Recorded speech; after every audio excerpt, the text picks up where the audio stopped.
Welcome to UVM Extension's Building Capacity webinar series.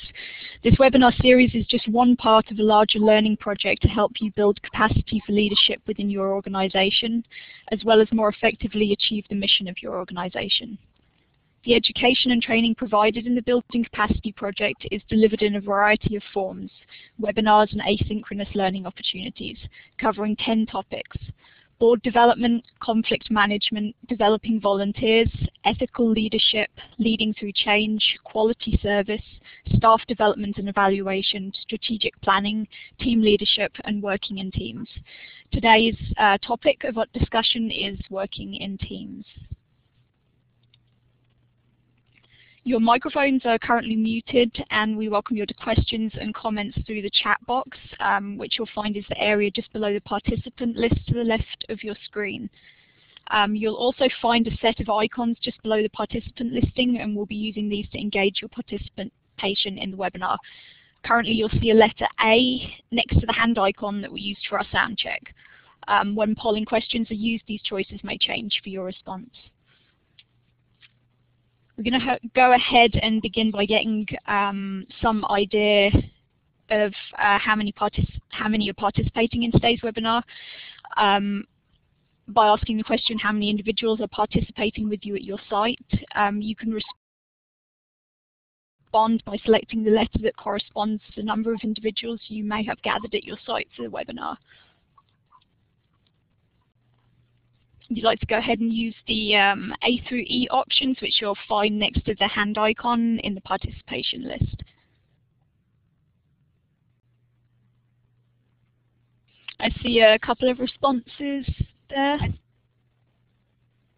Tom W, you'll find the options to the right of the small hand. And while you're finding that, I'll just go ahead and let you know that today's session is being recorded and will be able to be downloaded from our website afterwards. If you could please enter your email address in the chat box so that we have a better idea of who's joining us, that would be great. And if you'd like to create your own educational plan for building your leadership skills, there are coaches on the Building Capacity team available to you. These coaches would help guide you as to which modules to start with and what direction to take within the Building Capacity project. Your educational plan would be based on what your strengths and challenges are in a variety of areas related to leadership and would be determined from the results of an intake assessment that is available on our website. Coaching services are available free of charge. Just send us an email at capacity@uvm.edu and we'll get you started with a coach. So without further ado, I'm going to turn the mic over to our presenter today, who is Lauren Traister, and her topic, Engaging Young People in Community Change. Thank you, Lucy, and good morning, everyone. I'm glad that you could join me today. I must confess that I find the webinar format to be a little odd. I feel like I'm presenting to my computer. So I'm really going to encourage all of you to post questions, comments, interrupt at any point as we go through the presentation so we can make this more of a discussion and make it as much of an opportunity for dialogue today around this really important topic. So today we're going to be talking about the core principles for engaging young people in community change. And the work that I do with UVM Extension, I work within the 4-H program, and I do a lot of team leadership and youth engagement programming. And what I tend to find is that adults, we have some really good intentions about engaging young people in our work, but often we don't necessarily really know how to go about doing it in a way that's really authentic to the youth experience. So this is what we're going to get into today. I recently met with a staff member of an environmental group that's interested in getting young people engaged with town energy committees and other projects they have going on in the community. And that's what you tend to find. You find groups that they have these really good intentions. They want to get youth involved. And when I was speaking with this person, she told me how, some of her committees have youth involved, but when you probe a little bit deeper, what really becomes clear that in every instance she was telling me about, it was one or two really exceptional youth that we're motivated to be engaged. And don't get me wrong, that is great. We all know those exceptional youth. But the real question and the real concern that I want to get into today is how do we engage more youth in community change? And ultimately, how could we get all youth engaged in community change? So the average young person doesn't necessarily realize that they have skills and talents, that they have a voice that they can lend to the community change efforts that are afoot in their communities. So what do we as adults have to do to intentionally, that's a really key word, intentionally think about as we think about engaging them?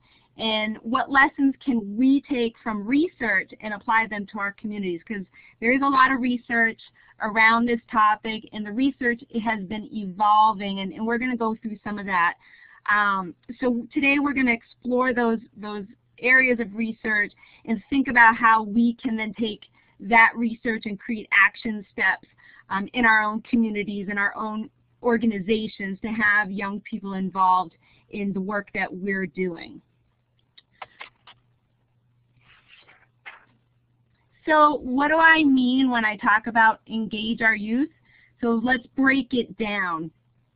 Sorry, this slide's supposed to be bolded. We're supposed to have words that are in bold. I guess it doesn't transfer. So participate should be bolded, be engrossed, enlist, grapple with, take on issues. The thesaurus offers several synonyms, and these are them for the word engage, to help delineate different meanings attached to the term youth engagement. And research associates all of these forms of engagement with positive youth outcomes and positive community outcomes. But often we make the mistake of thinking that we've engaged young people when in fact we haven't. So kind of remember what these action words are, and let's think about a scenario of a typical meeting. So I'm going to read you a scenario of a meeting that probably has happened 1,000 times, and I want you to think about if what I'm explaining is youth engagement. And over at your smiley face, which I think is up right under my name, there's going to be a thumbs up or a thumbs down. And so give me a thumbs up if you think it's engagement. Give me a thumbs down if it's not. So here's the scenario. Sally, a high school student, has been asked by the principal to attend a meeting about after-school programs because she's involved with the community service club at school, and she also helps run an after-school tutoring program at a nearby middle school. She gets out of school at 2:30, but that's when the meeting starts, and it's going to take her 30 minutes to get there by bus. Sally hasn't been given any information on the project, so she's not really sure what the meeting's all about. But she figures she can just go and listen at the first meeting, and she's comforted knowing that there's probably going to be some other students from other high schools at the meeting too. Well, when Sally arrives, and remember she's 30 minutes late now, the adults in the room, they don't do introductions, they don't really explain what's going on. They're polite to her, but they continue on with the conversation that's already been going on for 30 minutes. And Sally is the only youth in the room. Now, the committee was told by funders that they must have a youth actively involved in its work. So they invited one student, and that was Sally. As she listens to the conversation that's going on, she slowly starts picking up what they're talking about, and she realizes that they're trying to improve after-school programs for the elementary and middle school youth, and they are trying to decide what type of activities to offer. And every now and then, one of the adults in the room asks her a vague question about, in general, what do youth want? So what do you think? Is this youth engagement? Give me a thumbs up or a thumbs down. I see Erin, thumbs down. Oh, it went away. I think most of you had your thumbs down. It got erased. You're right. This is not engagement at all. When we look at the ladder of young people's participation, Sally's experience is common. And what tends to happen is, even though youth engagement has the potential to promote positive youth development, unfortunately, the practice is really unfamiliar to most people. So we see youth being manipulated, tokenized, and used for decoration at public events. So Sally, because the funder wanted a student active in their work, the group brought her in, but really they didn't engage her. And we're really down at rungs 1, 2, 3, and so that's not a good spot to be. So the central questions that we really need to ask when we go out to involve youth in community work is not just what is it we want them to do, it's also what do they want to do. We really need to make sure that young people are engaged not just for our sake, again that's the manipulation, the tokenism, the decoration, but that their involvement has meaning for them, that they are passionate about what they're doing, that they're involved in real action steps, and that they see real results from the work that they do. So if we look closer at this ladder of young people's participation, we can see that real benefits can be realized at rungs 5 through 8. But it's really up at rung 8 that's the most optimal, because that's where you have shared control between youth and adults, and there's this ideal situation where both youth and adults are empowered. They share decision making, they share the work, they're responsible for what's going on, and there's equal voice and they're working towards a common goal. And this is where youth's unique talents and perspectives really get fleshed out, and they have a lot of autonomy. And it's really appealing for young people to be at that level because it really builds their confidence and their connection to community. So let's think about communities and youth for a second. We're going to do a fact or fiction. So let's have the letter A be fact and the letter B be fiction. So fact or fiction. Young people want to be engaged as change makers in their lives, their families, and their communities. Fact or fiction? Yep, fact. Good. So fact or fiction. Young people are disproportionately involved in and affected by the problems that communities face. And if we think about those problems like drugs, violence, poor education, lack of jobs, not only are they affected, but they must be part of the solution. Is that fact or fiction? They're affected by it, and they need to be part of the solution.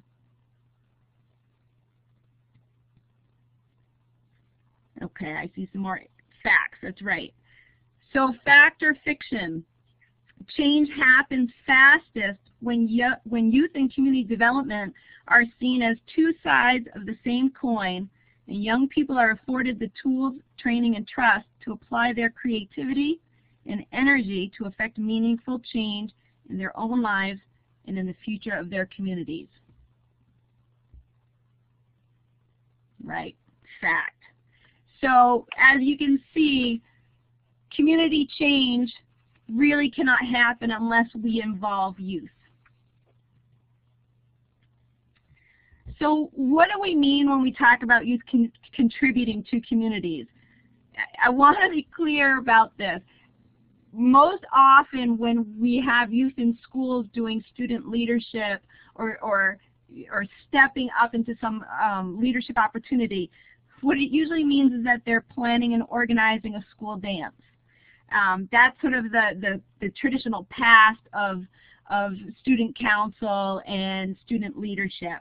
But we need to move beyond the school dance, and we need to engage our youth in real problems, real community change. And the best way for youth to learn about leadership and civic engagement is for them to be able to do it.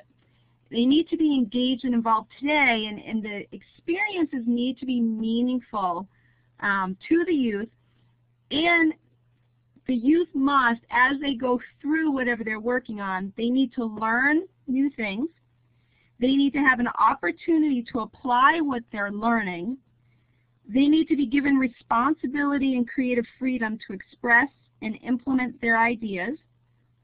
They need to experience the consequences of their actions, and they really need to see the impact that their work has on others and the community. So that's really important as we're talking about engaging youth and keeping them engaged. All of those elements need to be present. Otherwise, you lose the youth. They either never engage or they engage for a day, a week, maybe a little long, but then they disappear. So why is it important to have youth as partners? This is sort of the question of, sometimes you have to have the what's in it for us question, because if you work with youth, you know that it takes a lot of time. It can be time consuming, it can be challenging, it can be difficult. And we need to know that if we're going to put in this kind of effort, that there really are some benefits to this. So why youth as partners? The first is this is truly an issue of positive youth development.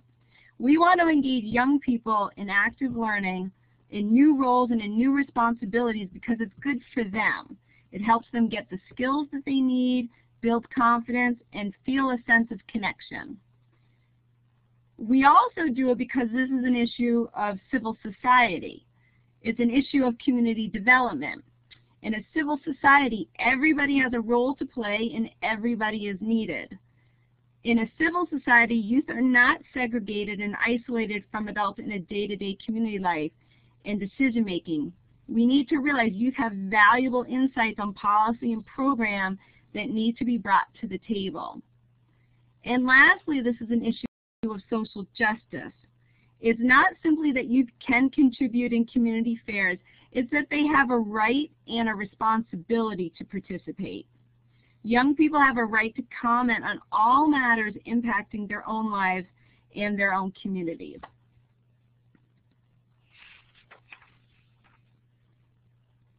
So let's focus on youth-adult partnerships. All quality youth engagement experiences have this one thing in common, and that's authentic youth-adult partnerships. This is a core aspect of youth engagement, and it's more important than ever before if youth are to succeed in today's rapidly changing, increasingly multicultural and interdependent world. We often talk and think about youth engagement as a one-way action in which adults engage youth, but authentic youth engagement happens when youth and adults engage with each other. So this is not us doing something to or for them. It's youth and adults truly coming together in a true partnership to affect change in their community, in their organization, in their school, whatever the situation might be.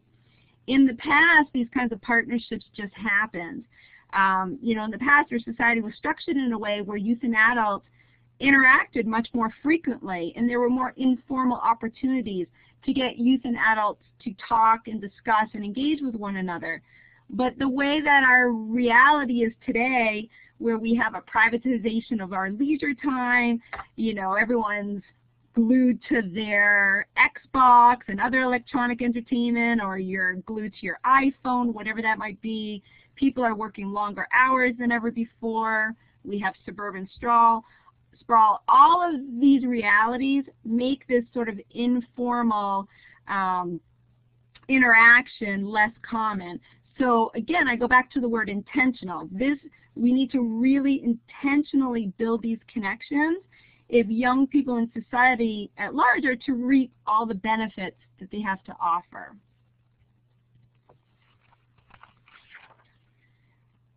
So youth-adult partnerships is the core practice of engaging youth in major decisions and collaborative actions in programs, organizations, and communities.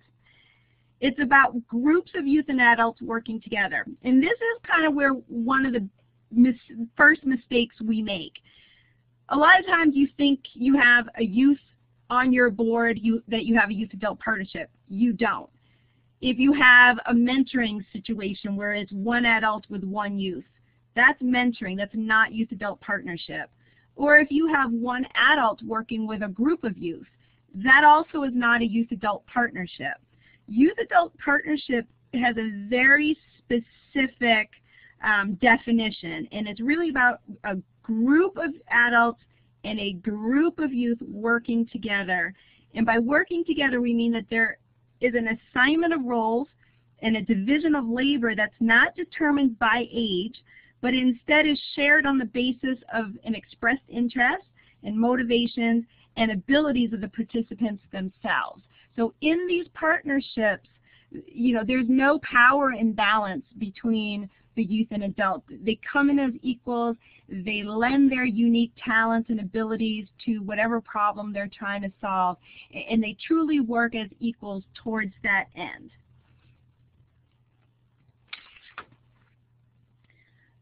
So let's take a closer look at the benefits of these partnerships.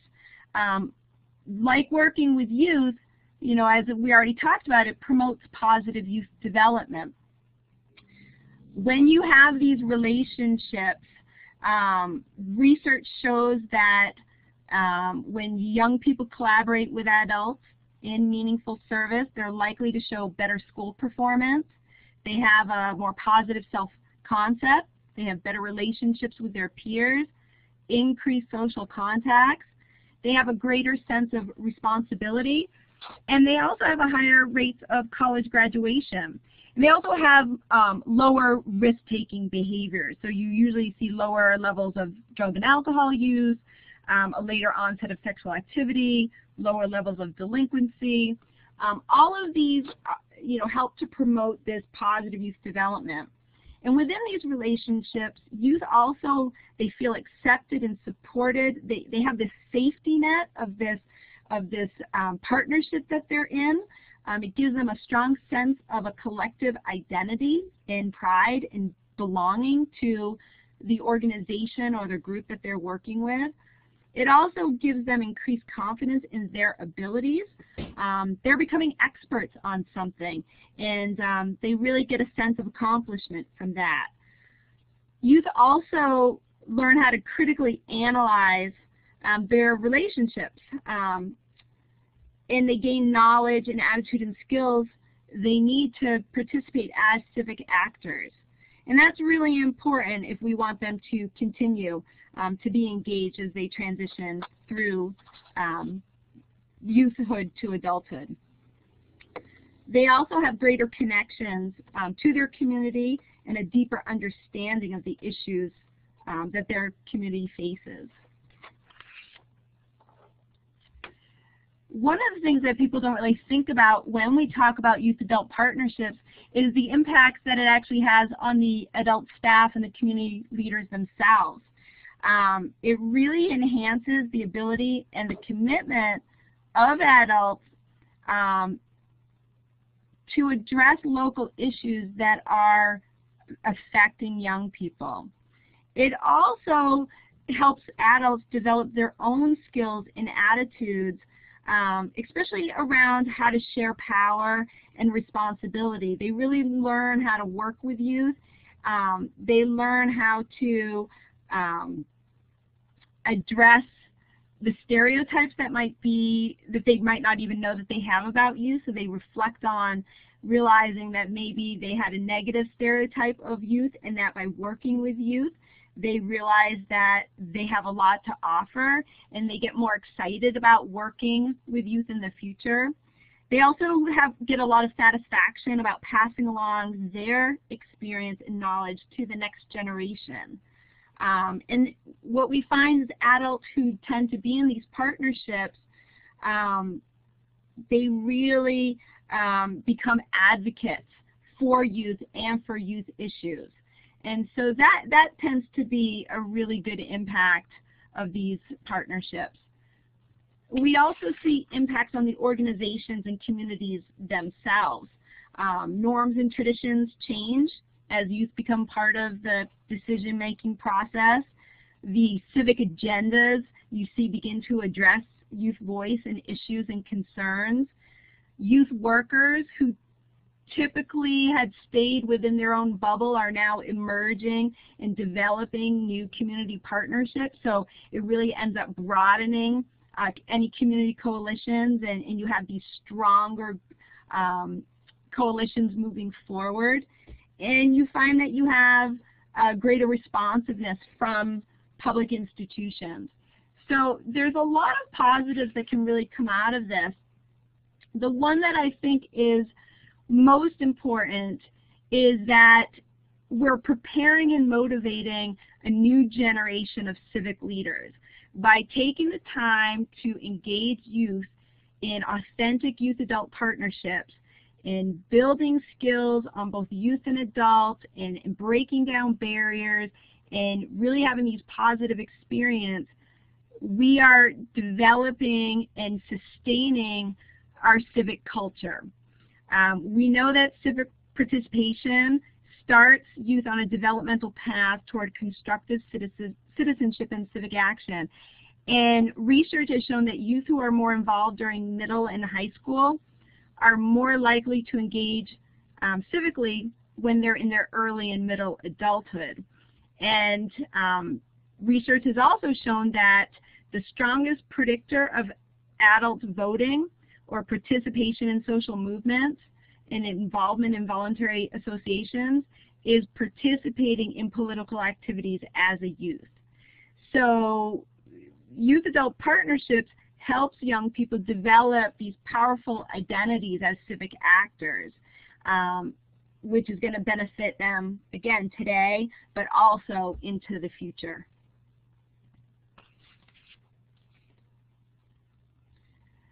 So at this point, hopefully I've given you some background about why we should engage youth. We know that there are lots of real benefits to doing this, but the larger question still remains is, how do we actually go about engaging youth? It's really difficult to engage most youth. I go back to the beginning where I talked about, the energy committees have one or two youth who have motivated themselves to be a part of it. And that really is not the norm. It's really difficult to engage most youth, especially as they enter middle school and high school. One of the reasons is that even from a very young age, youth have definite ideas about what it means and takes to be a leader. And this view of leadership, or their view of leadership, doesn't resonate with them. The Girl Scouts did a study back in 2008, and what they found was that youth see leadership, when they visualize it, they see old white men of great importance. They also think leadership means that you have to wear a business suit and speak at a podium. These are all images that youth conjure up when they think of leadership, and most youth, these images just don't resonate with them. And if that's what they think leadership is, and then they look in the mirror, the two just don't line up. So that when they're given opportunities to step into leadership roles, they don't take advantage of them, and they also don't seek them out because of what they think leadership is and what they think they are. So this is, again, I go back to the word intentional. We need to be intentional about dispelling the myths surrounding leadership. We need to make sure youth understand that leadership is for all and that they have the power over their own lives, that they can be agents of change for themselves and their communities and beyond. So that this image of these old white men of historical or religious importance, that is just one area of leadership, and leadership is much more than that. And we do have to do a much better job at communicating the different types of leadership. And with that, I get into this next point that most youth think leadership is the command and control model, where they're the boss. They have to tell people what to do, and they really are very uncomfortable with that. It's not the form of leadership they're looking for. Youth tend to view leadership in a group context, And they really kind of like this idea of the aspirational leader, where they want to be a part of something, they want to affect change, they want to matter. They don't want to be seen and portrayed as the boss telling people what to do. So we need to make sure that they understand that there's lots of ways to be involved, there's lots of ways to make a difference, there's lots of ways to take on leadership roles that fits what they're looking to do. And it's really our job to help them realize that there's lots of options. So the last point I want to make around this is that research suggests that the more experience you have with leadership roles, the more likely they are to aspire to leadership. And so that's another reason why it's so important for us to find ways to have them engage early on, to have it be a positive experience, so that they will engage and continue to engage. So let's get, I keep trying to get to this big question, how do we engage youth? How do we build these authentic youth-adult partnerships? Specifically, what action steps can we take as adults to help begin to build these partnerships? And ultimately, what are the core ingredients needed to bring youth and adults together in a positive way? So many youth will gravitate toward community change or civic activism because they have opportunities to apply themselves, extend their skills, and exercise their voice. So we know that. So we also know that when we have opportunities, we need to think about that. And researchers have identified 5 core ingredients that are needed for quality youth-adult partnerships. And if we focus on these 5, hopefully we can begin to not only engage more youth, but have better experiences doing it and more positive outcomes for both the youth and adults as they enter into these partnerships. So let's take a look at them individually. So the first action step is youth need choice, youth need options. So, this goes back to one size does not fit all. And not all young people have the same interests or the same skill set. The idea is to offer a wide variety of roles that youth can assume. And the more choice you have, and this also goes for adults. So the more choice we give, the more likely we are to engage youth and a diverse group of youth. So if your organization provides options for youth participation, the organization will be in a much better position to recruit youth to become involved and stay involved. And youth will be in a better position of finding a match for their interest, experience, and skill. So there are many areas that you can engage youth in your organization, and this lists some of those areas. So wherever you decide to create opportunities, just remember that whatever you choose to have the youth engaged with, just make sure it's of high priority to the organization. If youth are only invited to participate in minor issues, then youth engagement will never have a positive impact on youth or the organization. So again, it kind of goes back to the ladder of participation. Don't just have them be tokens or a decoration for your organization. Move them up that ladder and give them some real responsibility, something that your organization really needs, and give them some real work to do. The next step is you need to establish clear roles and expectations.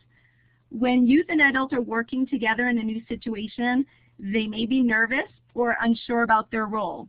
And let me be clear, that's both youth and adults. Youth are nervous and unsure, and many times the adults who are working with youth are just as nervous and unsure about what their role really is. So providing structure and role clarity is critical to help them ease through this transition. You need to establish clear roles so that the group can function more effectively, so that each member knows what he or she is expected to accomplish. Clarity provides group members with the structure and boundaries that allow them also to manage their limited time. One of the issues we run into a lot is within expectations, the adults will have expectations of youth that they don't necessarily have of the other adults that are involved. And that goes back to, why are you late for the meeting? Why do you only have 20 minutes given? You need to recognize that youth are incredibly busy with their school schedules and sports and whatever else is going on, just like adults are incredibly busy.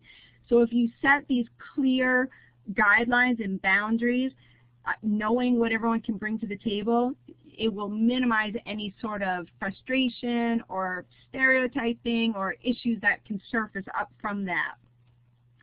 Within this action step 2, you really need to remember the stages of group development, the forming, storming, norming, and performing.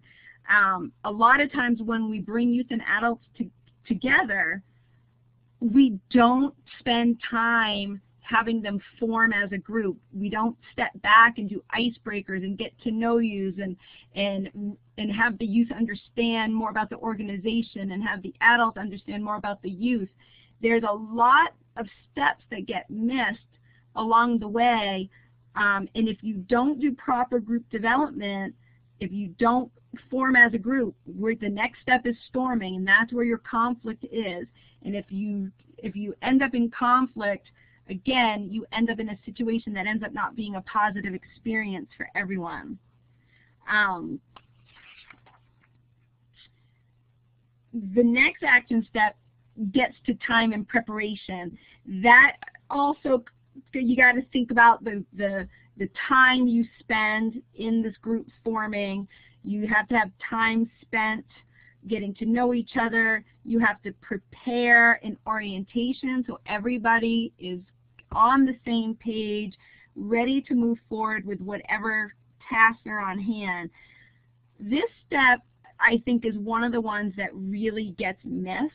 And we saw that in the example I gave with Sally at her meeting on after school. Nobody prepared her for that meeting.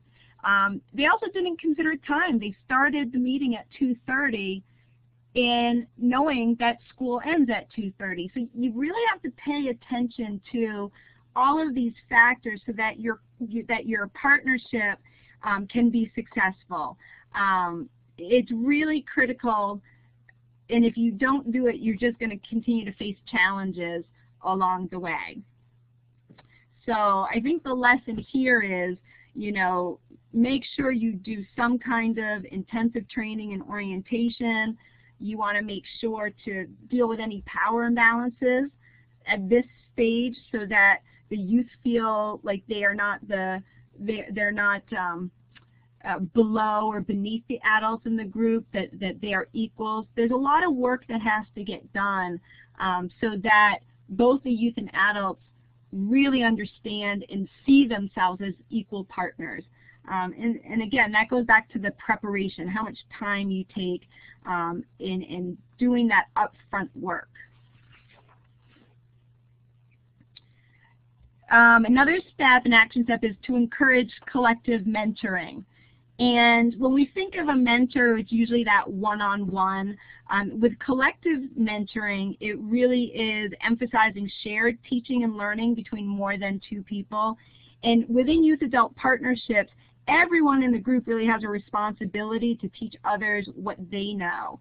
And everybody, if you spend time in step 3 doing that preparation, everybody at some point can identify what their skill is, and they can share with others what they have expertise in. Oftentimes nowadays you find that youth are the technology experts, and they're the ones that are going to teach the adults how to do something on Facebook, or how to upload a video to YouTube, or how to use technology to create a better advocacy message, because they know how to use the technology in a way that could be beneficial to an organization. And actually, I want to take a little side step on that. There's a lot of interesting research that's coming out right now on digital citizenship and participatory cultures, and what they're finding is that digital citizenship, you're getting a lot of youth engagement that way because it's an area where they have easy access to, they have a way to express their voice and their ideas. They can be part of a community, even if it's one in a digital format. And it's a way for them to begin to get involved in different issues. It has a very low entry point, so it's very easy access. And so if anyone's interested in that kind of research, I can share with you the research paper that I've been looking into on that. But I find that to be actually a really interesting topic as we begin to explore, youth engagement in all areas. So the last core ingredient is, carefully select where you have youth-adult partnerships. This isn't a horse race. You don't have to charge out of the gate and have youth-adult partnerships everywhere. Youth-adult partnerships take work. It takes time, and it takes practice to get good at them. So you have to commit to the approach. So really kind of take a step back and choose a few places where you want to implement it, gain experience with it, and then discover for yourselves how to make it work in other areas of your organization or your community work. And then lastly, when we talk about engaging youth, we can think about all those core ingredients, but one of the ones that clearly works best is ask youth directly. Ask them how to engage them and their peers. Ask them what issues matter to them. And on the flip side, go and talk to them and tell them about your work. Explain what you do and what your project or program does, and then ask them how they might want to get involved. Find common ground together. What do you need and what do they want to do? There was a roundtable recently at an energy conference, and the topic was how to engage youth in community energy issues. And the youth on the panel were asked what works to engage youth in these kind of projects, and their answers were really relevant to any project. So I want to share them with you because these are all things to take home and think about. They said, one, they want to have tangible goals. Now that goes back to the action step of have clear expectations. So that matches. They want tangible goals. They want to know what they're doing and what they're working towards. They want to show how their work makes progress. So ultimately what they were saying is, how does their work have an impact on your organization? They want to see that their work matters. They want you to meet them where they are. As you know, in Vermont, transportation is a huge issue. So oftentimes there are opportunities, but yet they have no way to get to you. So if you can bring your work to them, that's really helpful to them. They want ownership of their work. So they want to have decision-making power. They want to have some creative freedom. They want to have some autonomy. But ultimately, they also want to know that there's a safety net underneath them. They want to have fun because they are teens, and the social aspect is still front and center for them. So if they can have fun while doing this work, it's just more power to you.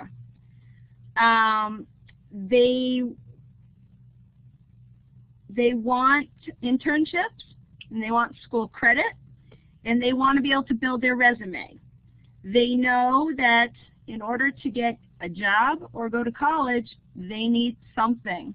They can't just have a high school diploma. They need to show and be able to talk to people that they've done work and that they're capable of doing more. They want to network with others, and they want to be taken seriously. So all of these things you can apply. Yes, thank you, Carrie, and they will help keep topics relevant.